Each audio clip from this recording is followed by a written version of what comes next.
पुढं आता ह्याच्यामध्ये काय काही तक्रार मुलांनी तक्रार केली, एमपीएससी ला तक्रार केली, जिथं खरं करायला पाहिजे. एमपीएससी स्वायत्त बॉडी आहे, एमपीएससी ही परीक्षा दिलेला आहे, एमपीएससी कडनं अजून त्या बाबतीत कुठलंही उत्तर आलेलं नाही. पोलिसांनी प्रश्नच आहे, अजून काहीच फार चुकीचा अनुभव आम्हा सगळ्यांना अजितदादांच्या बाबतीत त्या ठिकाणी आलेला आहे आणि दोषींवर आणि संबंधित अधिकाऱ्यांवर तत्काळ कारवाई करावी.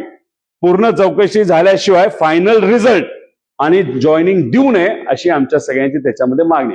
याच्यात काही प्रामाणिक मुलं आहेत ज्यांनी कष्ट करून अभ्यास करून पास झालेत, पण काही ठराविक लोकांनी पैसे देऊन पास झाल्यामुळे या सगळ्यांवर आक्षेप आम्ही सगळेजण त्या ठिकाणी घेत आहोत. पुढे आता ह्याच्यामध्ये तुम्ही बघा, म्हणजे आता तो विषय सुशील खोडवेकर हा पण कोणाच्या संबंधित हे आपल्या सगळ्यांना बघावं लागलं. आणि अभिषेक सावरीकर हा कोणाचा पैसा मॅनेज करतो, कोणाच्या जवळ आहे, कोण त्याचे लाड पुरवतात, क्लिस्टर क्लिअर संबंध कोणाबरोबर आहेत हे खऱ्या अर्थाने आता आपल्याला बघायची आहेत. आणि अधिकाऱ्याचा मुलगा मंत्रालयामध्ये त्याचा मोठ्या प्रमाणात वावर होता.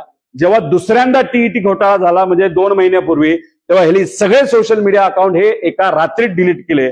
तेव्हा आम्ही प्रश्न विचारला होता, याला तुम्ही का पकडत नाही, याच्यावर तुम्ही का चर्चा करत नाही, याचं इन्व्हेस्टिगेशन का करत नाही. पण याच्या मागे कोणतरी खूप मोठा, आम्ही बोलून बोलून फार थकलो. आम्ही विनंती केली, देवेंद्र फडणवीस साहेबांना भेटलो, आम्ही गव्हर्नर साहेबांना भेटलो, आम्ही ह्यांना भेटलो, त्यांना भेटलो, अधिवेशनात बोलण्याचा प्रयत्न केला, पण आमचं कुणी तिथं ऐकत नव्हतं. आणि मग शेवटी जे आपल्या देशाचे प्रेसिडेंट आहेत त्यांनी एक अध्यादेश काढला. म्हणजे मोदी साहेब आज जे म्हणतायत, या युवांनी आंदोलन केल्यानंतर ते आम्ही आधी म्हणत होतो फास्ट ट्रॅक कोर्ट आणणं फार महत्वाचं आहे, पण अजूनपर्यंत आमचं प्रायव्हेट बिल प्रत्येक अधिवेशनामध्ये मांडलं जातं, पण त्याच्यावर दुर्दैवाने आम्हाला चर्चा करून दिली जात नाही. का राहावा अशी कदाचित इच्छा असावी. आता हे परत एकदा हिवाळी अधिवेशनामध्ये मुद्दा येणार आहे. आता बघू त्या जाणार आहेत, त्याच्यामध्ये सुद्धा असाच जर भ्रष्टाचार झाला, असाच जर पेपर फुटला तर खूप मोठ्या प्रमाणात अन्याय होऊ शकतो. त्यामुळे या एमपीएससीच्या बाबतीत ही कीड कशी लागली याचा कुठेतरी त्या सगळ्यांची मागणी असताना मुद्दा म्हणून ऑनलाईन घ्यायची हा अध्यक्षांनी का हट्ट धरला हे कुठेतरी त्या ठिकाणी आपल्याला बघावं लागेल.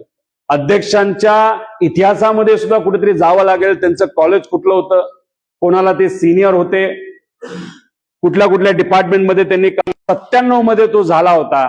आणि त्यानंतर कधीही एमपीएससी मध्ये कुणी ऑब्जेक्शन घेतलं नव्हतं, असं कुठंच चुकीची घटना घडली नव्हती. दुर्दैव असं 97 नंतर आता ही चर्चा सुरू झाली आणि पहिल्यांदाच 97 नंतर हा दुर्दैवाने एमपीएससीचा पेपर फुटलाय. हे अतिशय दुर्दैव आहे आणि त्याचमुळे आम्ही सगळ्यांना सांगतोय की एमपीएससी मध्ये हे जे काय घडले ते फार डेंजरस आहे. याच्यावरच्या कार्यालयामध्ये आम्ही त्या ठिकाणी जाणार आहोत.